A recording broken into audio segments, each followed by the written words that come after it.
บรรยากาศเช้าวันใหม่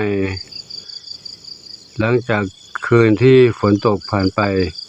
เช้าวันนี้บนยอดเขายอดดอยจะมีหมอกลงขาวโพลนสวยงามมองดูแล้วเย็นชุ่มชื่นชุ่มฉ่ำ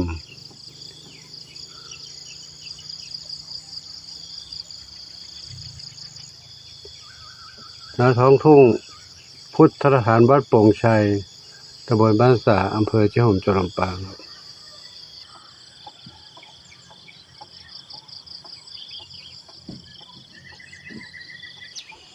เข้ามาในวัดก็ร่มรื่นชุ่มชื่นร่มเย็นชุ่มชื่นชุ่มฉ่ำใต้ต้นไม้ใหญ่เขียวขจีดูแล้วสดชื่นสบายใจพุทธสถานวัดโป่งชัยเชียงห่มลำปางเข้ามาในวัดก็มีน้องแมวน้องไก่รอหลวงปู่อยู่ตรงนี้กันเมื่อวานตอนเย็นมีลมพัดแรงช่วงบ่ายๆก่อนจะค่ำนะก็มีกิ่งไม้หักบ้างอันนี้กิ่งไม้หักลงมาไม้ต้นจามจุรี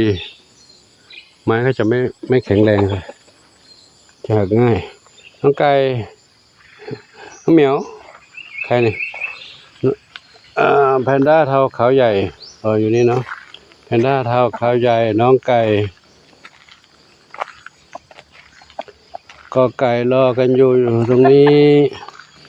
ฝนตกก็มีอาหารจากธรรมชาติกินใครมาอีกเนี่ยลูกทองอ่อน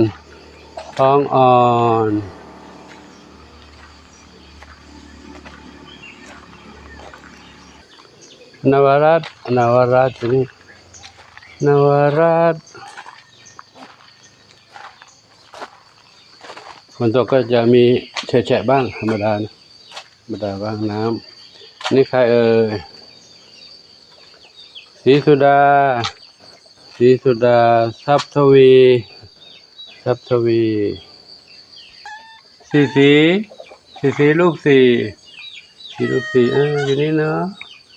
จามจุลีอยู่นี่จามจุลีทางนี้ใครเนี่ยน้องบุญนำนอนนี่เหรอบุญนำจามจุลีจินตลานี่นะช่อพกา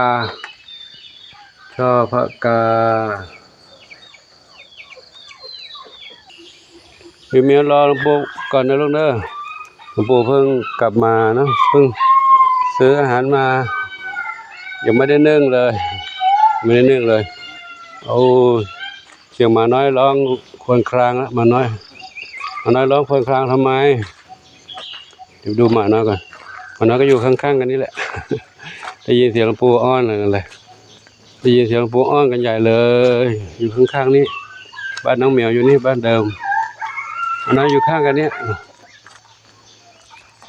ทำไมร้องทำไมกันอ้อนอะไรอ้อนอะไรอยากจะให้เล่นด้วยเล่นตลอดไม่ได้ลูกเล่นด้วยไม่ได้ลูกปู่มีงานต้องทำลูกมีงานต้องทำเดี๋ยวกินอาหารเนาะปู่ไม่ได้นึ่งเลยลูกกำลังเอามาอยู่เดี๋ยวมาทักทายก่อนเนาะอย่าดื้อลูกอย่าซนเนี่ยชอบไปกันโวยวายแล้วก็ไปกันเองไม่ต้องออกมาอยู่นั่นก่อนเดี๋ยวฟันหักแล้วนะกัดทำไม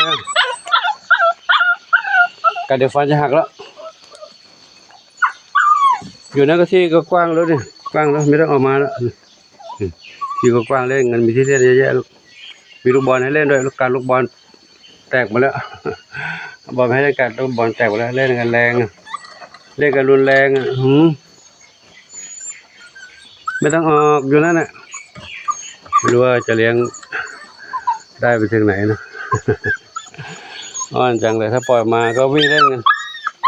แต่ถ้าหมาพันนี้เขาปล่อยเอาวิ่งเล่นตามธรรมชาติได้วัดก็กว้างเดี๋ยวลองดูสถานการณ์อีกครั้งนึงนะอาจจะปล่อยวิ่งเล่นไปตามธรรมชาติก็ได้ปล่อยเล่นตามธรรมชาติเพียงแต่เราควบคุมไม่ให้เขาขยายพันธุ์กันได้นะ ไม่ให้เขาขยายพันธุ์ทำวัคซีนแล้วก็เดี๋ยวโตขึ้นมาก็ทำหมันเขาก็วิ่งเล่นเหมือนกับหมาทั่วไปนะวิ่งเล่นเหมือนกับน้องเจนเหมือนกับหมาที่รอข้างบุกข้างถนนนั้นแต่นี่เขาอยู่ในบ้านเขามีอาหารกินสบายนะก็ไม่เป็นไรแล้วนะน่าจะอยู่ได้อยู่น้องเหมียวก็ไม่กวนไม่กัดน้องเหมียวแล้วก็ไม่กัดน้องไก่ลองปล่อยเดินเล่นแล้วเดี๋ยวรอดูสักระยะลงเนอะเดี๋ยวปู่จะพาออกมาเดินปล่อยแล้วงั้นทรมานสงสารเห็นแล้วนอนโอ้อยากจะออกมาเล่นอ้อนสงสารนอนได้แหละนอนได้ลูกได้เดี๋ยวปู่เอาอาหารไว้กินลูกนึ่งก่อนลูกยังไม่สุกไม่ได้นึ่งกำลังเอามาอยู่เล่นกันอยู่นี่ก่อนเด้อลูกเด้อเล่นกันนี่ก่อนลูกอย่าดื้อลูกเด้อเล่นกันอยู่นี่ก่อนลูกปู่ไปดูน้องเหมียวก่อนไม่ต้องอ้อนขนาดนั้นละปู่ดูน้องเหมียวในบ้านกันนะลูกเด้อเดี๋ยวมาหาลูกเดี๋ยวมาหาครับเดี๋ยวมาเข้ามาดูแม่เหมียวในบ้านแล้วอยู่ในบ้านก็อยู่ด้วยกันเนาะรอกันอยู่ด้วยกันสุพรรษาหนึ่งเดียวอุ้ยเต่าน้อยเต่าทองน้อยมาแล้ว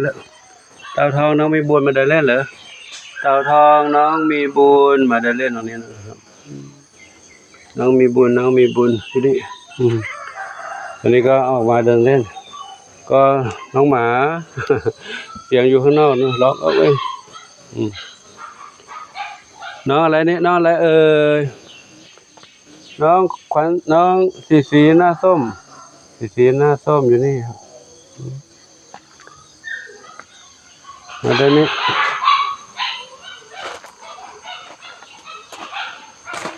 มาด้านนี้ใครอยู่บนนี้น้องอะไรลูกดำเล็กหางกวักเพชรดำน้อยเทาเล็กนอนในกล่องน้องอะไรขาวเทากับเจดีดำสนิทน้องอะไรนี่น้องอะไรทองเล็กอยู่นี่นะดวงฤดีแข็งแรงนะดวงฤดีนะเหมียวก็มานั่งเล่นกันข้างนอกนี่แล้วไม่มีน้องหมาอยู่ด้วยถ้าน้องหมาอยู่ด้วยเขาจะเล่นกันปุ๊บทำให้น้องเหมียวสู้ไม่ไหวน้องดวงน้องอะไรลูกหนึ่งอนงเดี๋ยวปู่ป้อนอาหารน้องเด้อปู่ป้อนอาหารเนาะเดี๋ยวปู่ป้อนอาหารเนาะอาการไม่ค่อยดีเท่าไหร่อ่อนแรงลงไปแล้วเดี๋ยวมาดูน้องที่ไปทำหมันมาสิน้องมาทำหมันมาอะไรลูกขวัญจิตแข็งแรงแล้วเดี๋ยวปู่มาเก็บทำความสะอาดห้องให้น้องแล้วนะลองปู่แป๊บนึงเนาะขวัญจิตกับน้องมะลิอยู่ด้วยกันนี่นะมะลิขวัญจิตกับน้องมะลิตอนนี้น้องอะไรสามผลไม้อะไรลูกชบาใคร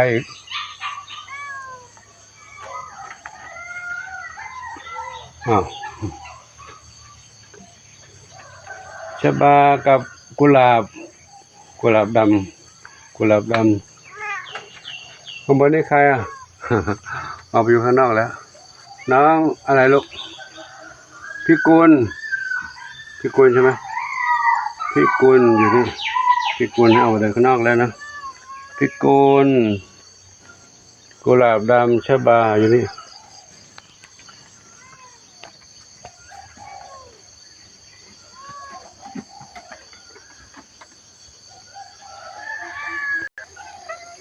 เดี๋ยวผมไปไปดูน้องผลไม้ทั้ง5ก่อนผลไม้ทั้ง5อยู่ในนี้เป็นไงบ้างผลไม้ทั้ง5น้อยนาพุทรามังคุดละมุดลำไยอยู่กันสบายดีแล้วนะกินอาหารอยู่ตรงนี้นะลูกเด้ออยู่ในนี้รอ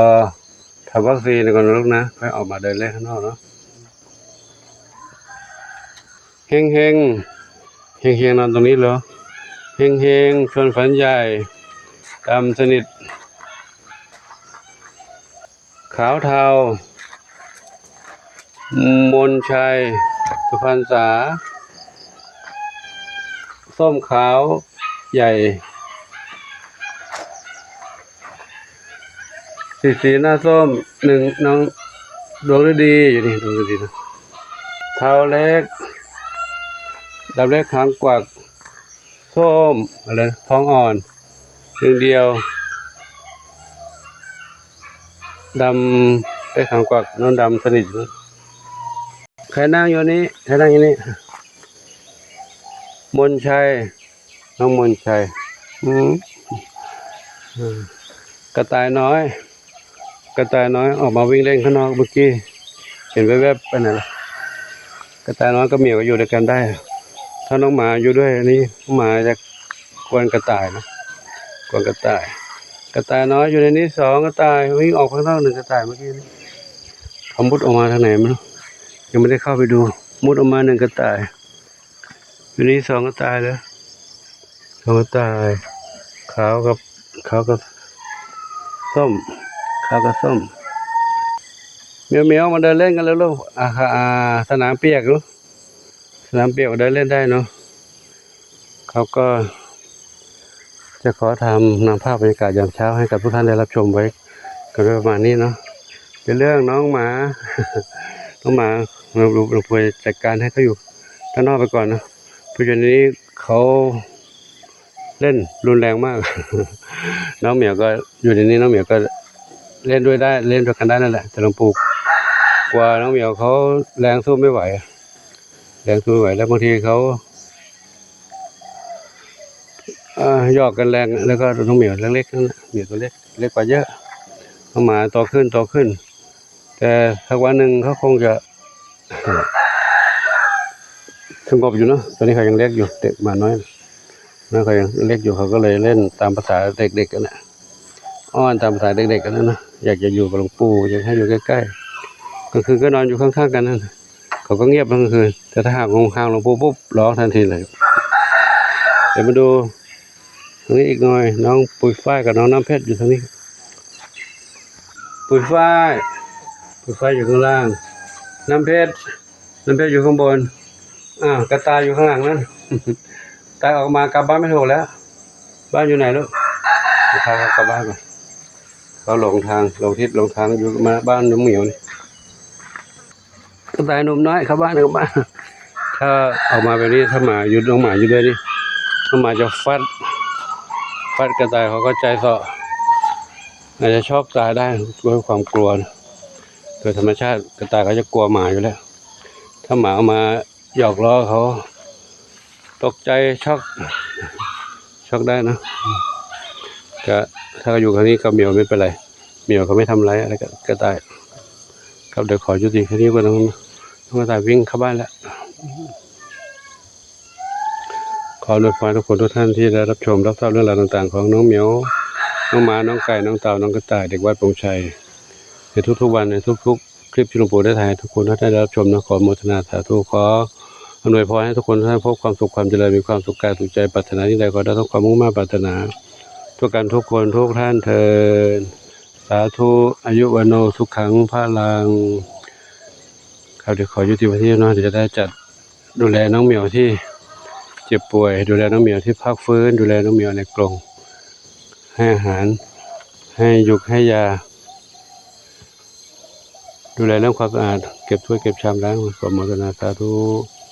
อายุวันโนสุขังพลัง